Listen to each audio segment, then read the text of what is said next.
Your phone rings or lights up, and before you even look at it, you already know.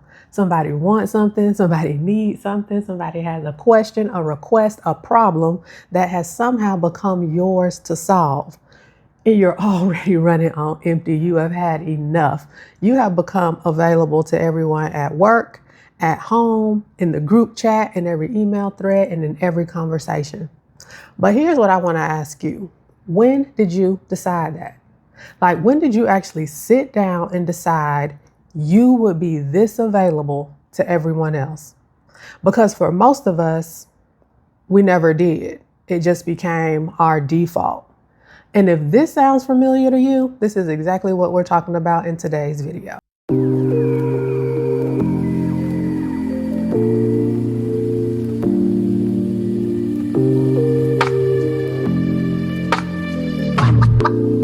If you're new here, I'm Erica Prevail, and I talk about lifestyle redesign. I talk about modern work culture and how I healed myself from corporate brain rot after career burnout. I also talk about wellness, and I talk about creativity.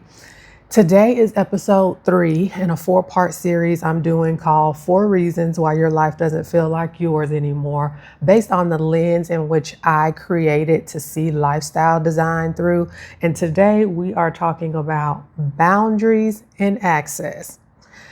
What it is, who has it, how they got it, and when did you decide that this would happen? Let me take a sip of my tea real quick before we get into it. We, especially as ambitious women, let me know if you could resonate with this. Let me know down in the comments. We never sat down and said, we are going to be this available to everyone in our lives and in our work. But somehow it just happened. It just happened at the end, probably towards the last, I would say, year to 6 months, maybe 6 months, if I can think back. Girl, the last 6 months of my corporate leadership career in healthcare, the career that I burnt out in, I had started putting my phone on silent. And not because like somebody told me to do it or I read it somewhere or anything like that. I was just getting I had become very acutely aware of how every notification, text message, phone call was making me feel. Like it was like, girl, it was sending me. You hear me? Like, because like I said in the opening, like I already knew like somebody wanted something, somebody needed something. Nobody was calling me at Nobody was calling me at 6:30 in the morning to say, hey, Erica, I want to take you to breakfast today. Or nobody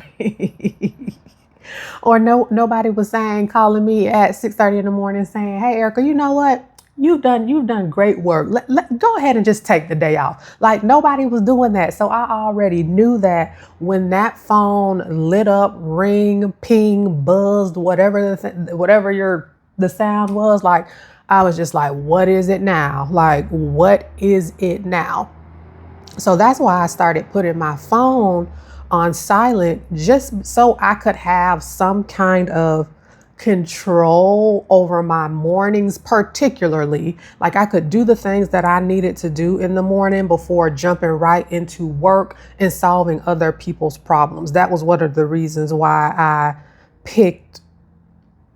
just was like, I had to do it. Like my body was giving me the signal, like, girl, something has got to give. And that was one of the things, that was kind of one of the beginnings of me, like just having my phone on like silent forever. Now that's fast forward like 4 years later, all of my devices are still on silent to this day, regardless of my life just being very different than it was then. It still allows me a level of control. Like I don't have to respond to my laptop pinging because the email is there or my phone ringing.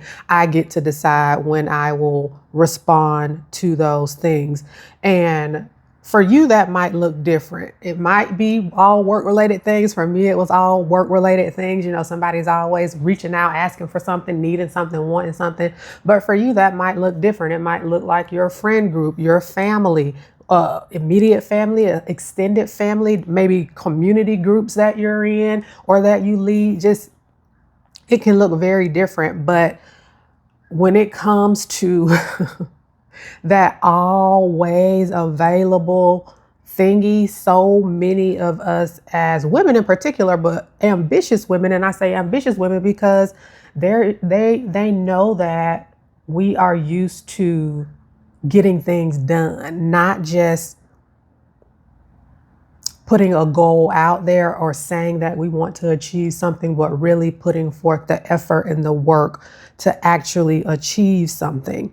And what I always say is that, you know, when it comes to availability, like, and who should have who should have that level of availability to you, it's not that you have a decision making problem.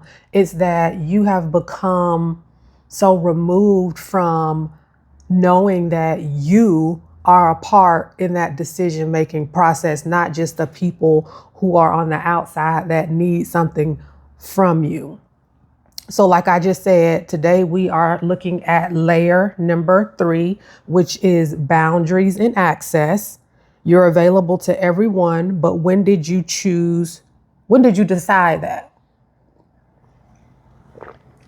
And if you've watched episodes 1 and 2 in this series, you know that when I was redesigning my life, I took everything that I did fell into these 4 buckets or these 4 layers. And I'm sharing them as the lens in which I see lifestyle redesign through, based on my own transformation. Of course, lifestyle redesign can look different for everyone, but when I burnt out in my corporate leadership career and I took my sabbatical and I healed my mind and body, and I was getting ready to be like, okay, I'm ready to go back to work. I knew that I could not go back into corporate America the same way that I left. And these 4 areas are the things that I really had to look at differently to be able to live my life the way that I wanted to live it, for my life to be my life and me not operating on autopilot or the needs of others, or allowing my ambition and the things that I wanted to accomplish lead my life versus me leading my life.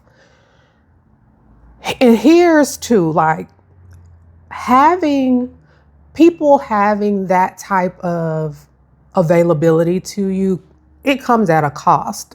And I'm sure you already know that, especially if you're still watching this video, then what I'm saying is resonating with you. When people have that level of access to you, it comes with a cost to yourself. For me, again, mine was all work related, but there was no like stop and start to the work because people always had access to me. Like my home life, my work life, it was like all a blur. Like I felt like I had no real personal life, no real like personal time, no time to just block out the work because people always had access to me through the phone, through the laptop, you know, all of the ways that we communicate today in modern work culture.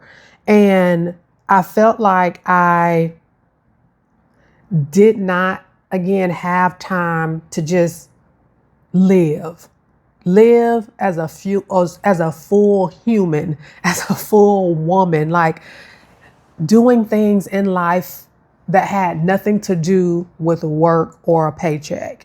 And when I did have the time to do so, it still really didn't feel like mine because of all of the other things that came along with being in such a demanding position, and also not focusing on myself, not trying to be the best human for myself so then I could be the best human to the people that I was serving at the time. I felt like I did not have the time to be like to have fun anymore. just because everyone had access to me. I didn't have any boundaries because we feel like if we're not there for people, if we feel like if this person do it, then it won't get done. If it's not us, it won't get done. Like all of the things that we tell ourselves when it comes to that. And if we're honest, a lot of that, I'll speak for myself, came with like your worthiness. Like these people are coming to me, so they value me. They need something from me. Girl, those days are over. But I did have those kinds of thoughts. And I know, again, many ambitious women have those same thoughts and have their whole human identity wrapped around other parts of their lives and the level of availability that they have, that other people have to them. And I also want to say that having boundaries, I know that word is discussed a lot, isn't about, that's why I call this layer not just boundaries, but access. Because what I want to make clear is that having boundaries or restricting access to you in some ways isn't like about creating like a no people zone. That's not the point of this. It's not about being like rigid or just flat out unavailable to everybody. Don't nobody ask me for nothing type of thing. It's not about that. It's about protecting you, protecting your life, protecting your health, protecting your wellness. Again, so like I said before, so you can live as a full human, as a full woman, not just based on what somebody else needs from you. And about being flexible in the boundaries, in the access as well. And just being intentional, about the things that you allow to have access to you, and being intentional about the boundaries that you've set. I have in my notes here, I said, we've been trained to fill every empty space with productivity or output. So even when we do carve out a little time for ourselves, we immediately fill it with something else. And I said, the goal is making access a conscious choice versus a default action. I have a girlfriend who loves to do art. Like, it's something that she does for fun, like as a hobby, similar to myself. I love to do art for fun and as a hobby. And every time we get together or connect, that's the first thing I ask her. I'm like, when's the last time you did art? Like, how's your art going? Because I just already know, like, with her busy career, with all of the other demands of life, that she probably has not made time for things for herself.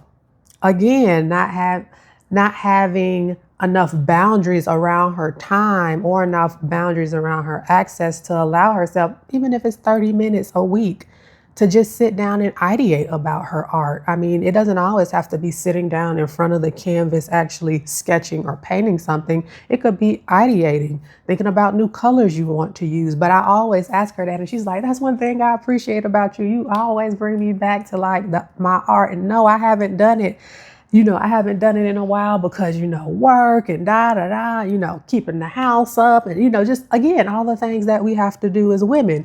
And, I mainly talk to the women who don't have any children or their children are grown and out of the house. But that comes with a whole nother level if you're raising small children, which I have no, I can't give any like recommendations or advice on that because, again, that has not been my lived experience. But I've talked to so many women in my predicament, again, who don't have children or whose children are grown and they're just in a season in their life now where they want to prioritize themselves, be like, something has got to give, something has got to change. And I'm sharing with them, when I got to that point in my life, these are the 4 areas that I had to look like to start redesigning the way that I live and work in a way that was aligned for me based on my values and my goals. So here's what changed for me. When I went back to work, as you know, I'm still navigating a corporate 9 to 5, which I really do hope to be over sooner than later. That's why I'm trying to build my business. But what changed for me again, I just had to be very clear again on how I wanted to work and live, how I wanted to show up to have a full life and a fulfilled life. So some of the things that changed for me is that in the role that I'm currently in, no one needs to be contacting me outside of work hours. And when they do need to contact me through work hours, they do it through work resources, email, Teams, chat, the work phone. That's how they need to contact me. So nobody at my current job has my cell phone number other than my boss, but she doesn't ever call me, but no one has my cell phone number. No one needs to be calling me after hours. Like, I had to put a very hard boundary around that because again, I had just come out of an environment where everyone and their mother at my job had my cell phone number, and they used it.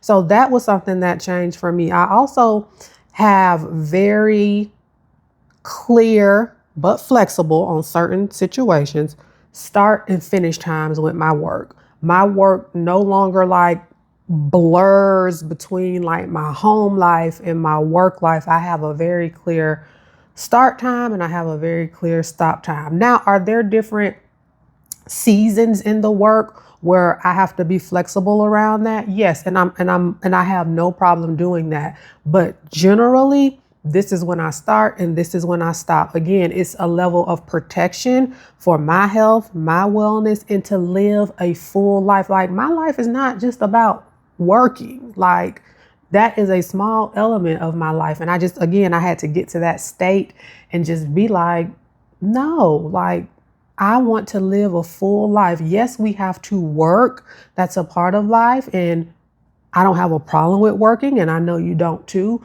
but work is not my entire life. Work is not my identity, and I had to stop.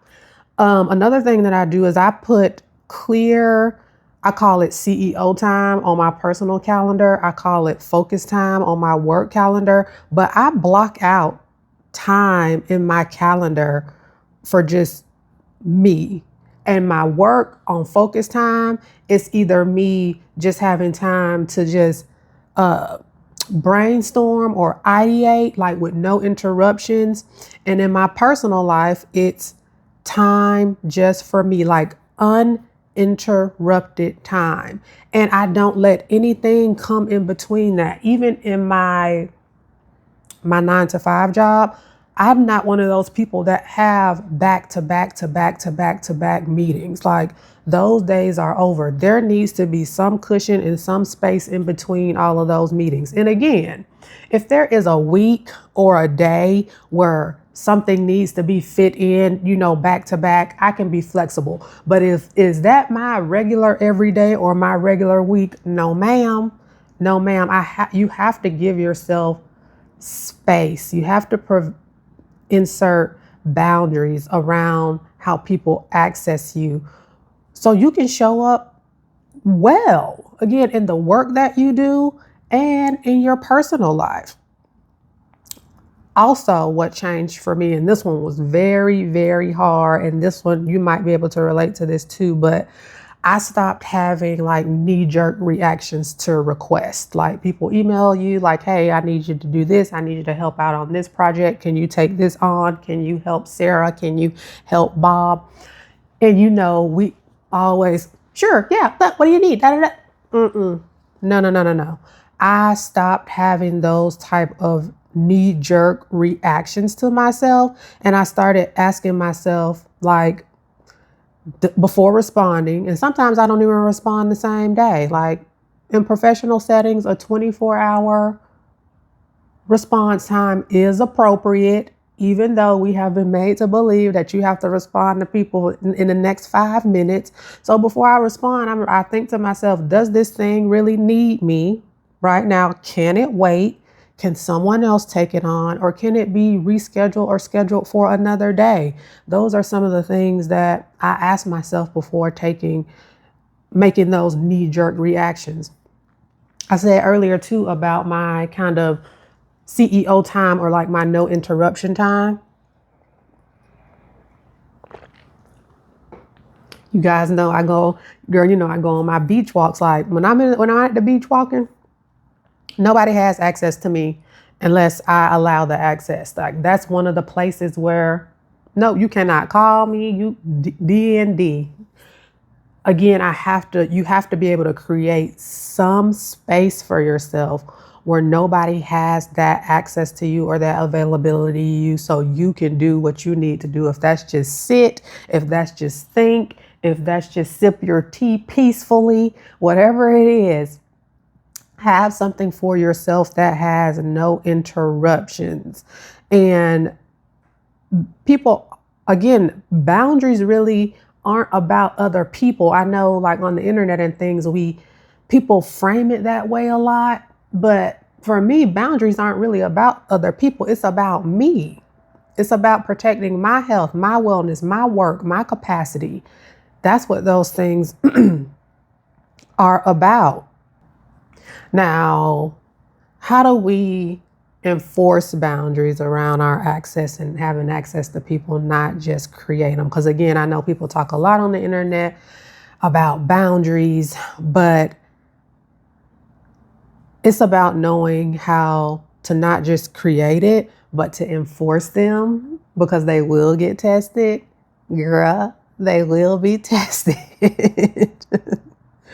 So again, when someone asks you to do something or take on something, just pause before responding. That has really helped me a lot. Again, like maybe having that 24-hour turnaround time before you answer, especially in corporate America, because that's an appropriate response time. And just asking yourself, does this thing need me? Can it be given to somebody else? Can it be reprioritized? Can it be rescheduled? Or if you can take it on, then okay, then take it on. But at least you've gone through those series of questions to evaluate what this thing will have access to you versus just having a knee-jerk reaction.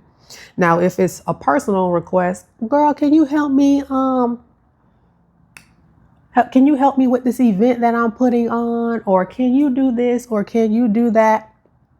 Asking yourself, is this request aligned with the season that I'm in right now? Maybe you're in a season where you just do not have the capacity, the time, or you just don't want to help anyone with anything. And that is okay, but still asking yourself, is this request aligned with the season that I'm in now and what I have going on? I think always just pausing before having those knee-jerk reactions, and just being intentional about the boundaries and being intentional about the level of access that someone has to you.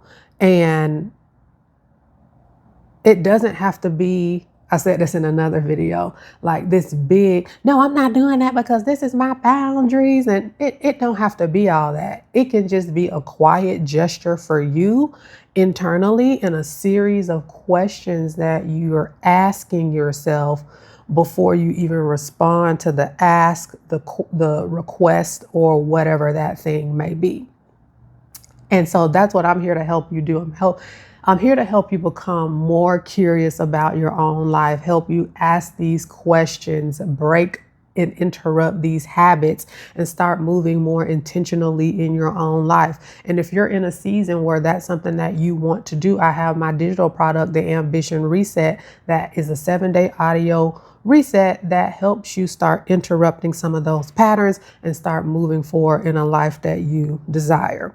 So no one, including me, can tell you what boundaries to create, what lines to draw, how much access to give, how little. That is a decision that only you can make.